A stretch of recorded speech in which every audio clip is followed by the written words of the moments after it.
Once again, welcome back to Greenland IELTS and Immigration Services. This side Dr. Gurjit, and my today's video is about part 2 of Speaking Module of IELTS, and that is cue card. Okay, let's begin. I told you speaking 11 to 14 minutes in short, part 1, part 2, part 3. Part 1 already done in previous video. Part 2 is about cue card. Today I will explain you what is it. Cue card da matlab ki hai. Cue card basically it is a topic. Cue card एक topic ਤੁਹਾਨੂੰ speaking test date ਵਾਲੇ ਦਿਨ ਦਿੱਤਾ ਜਾਂਦਾ ਹੈ after finishing part 1. ਇਹਦੇ ਲਈ ਤੁਹਾਨੂੰ 1 ਮਿੰਟ ਸੋਚਣ ਦਾ ਸਮਾਂ ਮਿਲਦਾ ਹੈ and thereafter you have to speak on that particular topic for about 2 minutes. तकरीबन सारे कैंडिडेट्स 1 ਤੋਂ 1.5 मिनट बोलते हैं and that is I suppose sufficient. Examiner कई बारी ਤੁਹਾਨੂੰ prior to 2 minutes रुकवा भी देंदे ने ते sometimes you have to continue speaking. All right. Now I come to the detailed explanation of what is a cue card. I told you 1 minute for thinking, 2 minutes approximately for speaking. Okay. It is a topic which you have to speak extempore. Now let me tell you, मैं इदा दे words तां use करदी हां कि ਇਹ ਚੀਜ਼ਾਂ ਨਾਲ ਤੁਹਾਡੀ vocabulary ਵੀ ਨਾਲ-ਨਾਲ enhance ਹੋਏਗੀ. Extempore word ਦਾ ਮਤਲਬ ਹੈ ਕਿ extempore speech competition ਸਾਡਾ ਸਕੂਲ ਵਿੱਚ ਹੁੰਦਾ ਸੀ. Just in the sense ਕਿ ਤੁਹਾਨੂੰ ਇੱਕ topic ਦਿੱਤਾ ਜਾਂਦਾ ਹੈ and instantaneously without any prior preparation ਤੁਹਾਨੂੰ on that instant only ਉਸ topic ਤੇ ਬੋਲਣਾ ਹੁੰਦਾ ਹੈ. Let's suppose ਕੋਈ topic ਹੋ ਸਕਦਾ ਹੈ talk about environment ਤੇ ਤੁਹਾਨੂੰ ਉੱਥੇ ਹੀ ਆਪਣੀ speech ਤਿਆਰ ਕਰਨੀ ਹੈ and बोलना है, that is called as extempore speech competition. ते cue card तकरीबन वही चीज़ है. तुहानू एक टॉपिक दिता, 1 मिनट सोचन लई दिता, ते तुसी 1.5 ਤੋਂ 2 मिनट उहदे उपर बोलना है. टॉपिक जनरल अवेयरनेस का कोई भी हो सकता है, इन्वायरमेंट के रिलेटेड हो सकता है, कोई फेवरेट सिंगर हो सकता है. तो मैं प्रीवियस वीडियोस भी काफ़ी टॉपिक्स की एग्जाम्पल दे चुकी हाँ. अज मैं एग्जाम्पल ये वाली डिस्कस करांगी, बट प्रायर टू दैट कुछ टिप्स ने क्यू कार्ड के related which you must keep in mind. Okay, first tip related to cue card. Read the question on that card given to you very carefully. बहुत ध्यान नाल पहला तुसी question पूछना है कि cue card दा topic है जेड़ा या question है, वो question है कि वो question कुछ तुहानू past experience पूछ रहा है या वो कुछ present बारे है या वो topic कोई future दे related है. Example मैं तुहानू देनी है. टॉपिक समटाइम्स हो सकता है talk about a time when you helped an old man. मतलब ਉਹ ਵਕਤ ਦੱਸੋ ਜਾਂ ਕੋਈ ਐਸਾ ਆਪਣੇ ਜ਼ਿੰਦਗੀ ਦੇ ਵਿੱਚ ਇਨਸੀਡੈਂਟਸ ਦੱਸੋ ਕਿ ਤੁਸੀਂ ਕਿਸੇ ਬਜ਼ੁਰਗ ਦੀ ਮਦਦ ਕੀਤੀ ਸੀ, ਕਰ ਨਹੀਂ ਰਹੇ, ਕਰਨੀ ਨਹੀਂ ਹੈ, ਕੀਤੀ ਸੀ. that means it is regarding your past. talk about some environment protection law. ਕਿਸੇ ਵੀ ਵਾਤਾਵਰਣ ਨੂੰ ਪ੍ਰੋਟੈਕਟ ਕਰਨ ਦੇ ਸੰਬੰਧਿਤ ਕਾਨੂੰਨ ਦੇ ਬਾਰੇ ਗੱਲ ਕਰੋ. that means present ਹੈ. okay. Future the related, talk about a trip which you would like to travel in the future, या talk about a city where you would like to go in the coming times, या आने वाले समय में कोई ऐसा शहर दसो जिथे तुसी जाना चाहोगे. that is regarding future. ये बहुत ध्यान विच रखना क्योंकि tense दी गड़बड़ जे उत्थे तुहाडे cue card विच हो गई and then you are done in speaking. I come on to second tip, understand the subtopics. मैं example इत्थे already draw कर चुकी हाँ.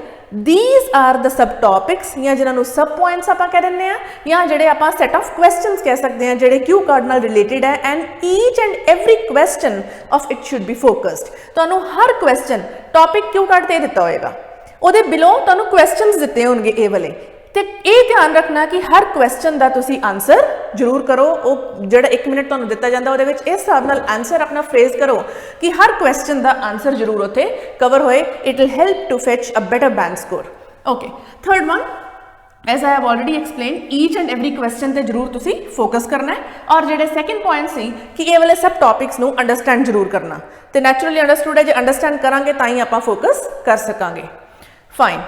Now I shift on to the example कि cue card किद्दां दा हुंदा है या की टॉपिक हो सकता है. इत्थे in today's video I will discuss only one example, but there are numerous topics. बहुत सारे topics ने. In the comment section below तुसी कह सकते हो कि किस तरह दी videos further you want me to prepare. If you want me to prepare few videos on the topics itself, तो मैं वो भी next video prepare कर दांगी. But फिलहाल आज दे वास्ते my topic is describe a law on environmental protection. कहता भाव है तुहानू एग्जामिनर ने टॉपिक दिता है कि कोई इन्वायरमेंट प्रोटेक्शन ते या इन्वायरमेंट प्रोटेक्शन ते कोई कानून एक्सप्लेन करो।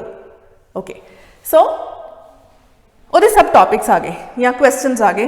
व्हाट इज़ इट, वो की हुंदा है, how you first learn about it, तुहानूं उस कानून का पहली बार कदों पता लग्या, हू बेनिफिट्स फ्रॉम इट, उस कानून तो किन्नू किन्नू फायदा है, what do you feel about that law, उस कानून बारे तुसी पर्सनली की महसूस करते हो। Let's start. हुण उन्होंने कहा कि इन्वायरमेंट प्रोटेक्शन ते कोई कानून बारे दसो।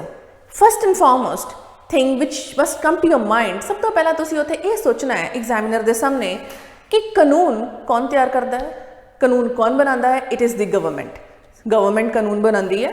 ओके किहड़े कानून इन्वायरमेंट रिलेटेड हैं उत्थे तुहानूं ये सोचना चाहिए, या प्रायर टू दैट जो तैयारी की और लकीली तुहानूं क्यू कार्ड आ गया है तो इट इज़ गुड। किहड़े इन्वायरमेंट प्रोटेक्शन के रिलेटेड लॉज हैं। Okay I will quote few examples.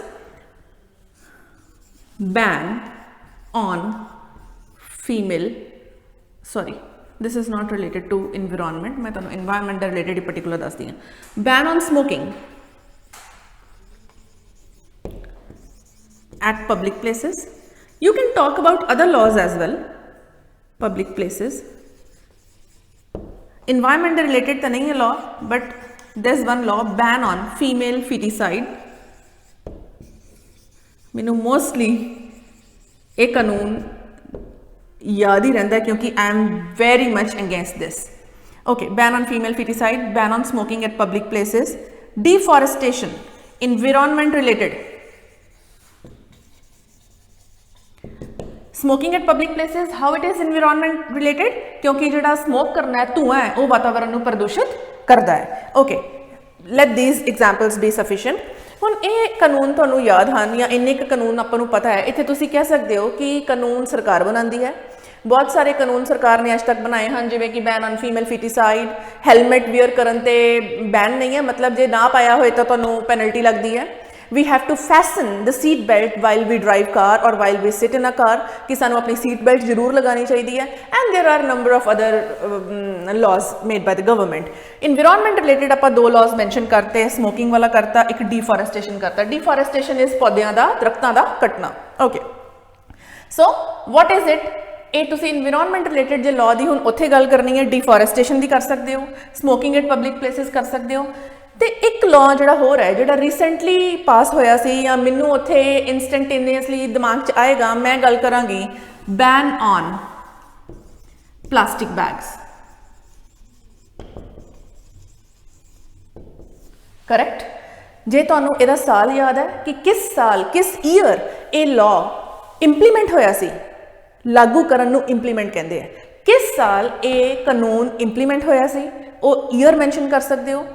Ban on plastic bags is a common topic, सब नूं पता होंदा कि प्लास्टिक के थैले नहीं वरतने तो सानूं उहदी जगह ते कोई अपनी घरों ही टोट बैग लैके जाना चाहिए है, या पेपर बैग्स जिवें कि हिमाचल विच दे दिंदे ने, चंडीगढ़ ऑल्सो प्लास्टिक बैग्स पूरी तरह ban and there are numerous other states जिन्होंने प्लास्टिक बैग्स नूं वो कानून तो बाद बैन करता है। ओके सो तुसीं कह सकते हो कि ये कानून प्लास्टिक बैग्स बारे है। How you first learn about it, तुहानूं पहली बार ये कानून बारे किवें पता लग्या, you got to know it from the television, from the media, from the press, newspaper I mean to say. तो ये जवाब तुसीं इस सैकेंड पोर्शन का ये आंसर दे सकते हो। Okay who benefits from it, किन्नू किन्नू इस तो फायदा होंदा है, सबनों फायदा होंदा है क्योंकि प्लास्टिक जिहड़ा है in it self non biodegradable material है, ये डिग्रेड नहीं होंदा, मतलब गलदा सड़दा नहीं है। एज इट इज़ प्लास्टिक जिहड़ा इकट्ठा हो जाता है, ये डिग्रेड नहीं करता।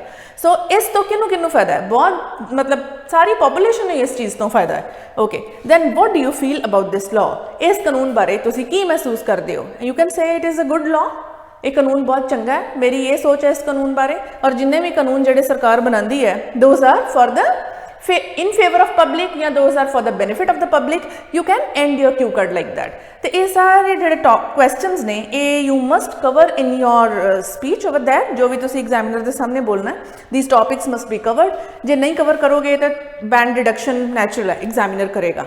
So that's all for today। Part 3 is about follow-up questions। I'll take up part 3 in my next video।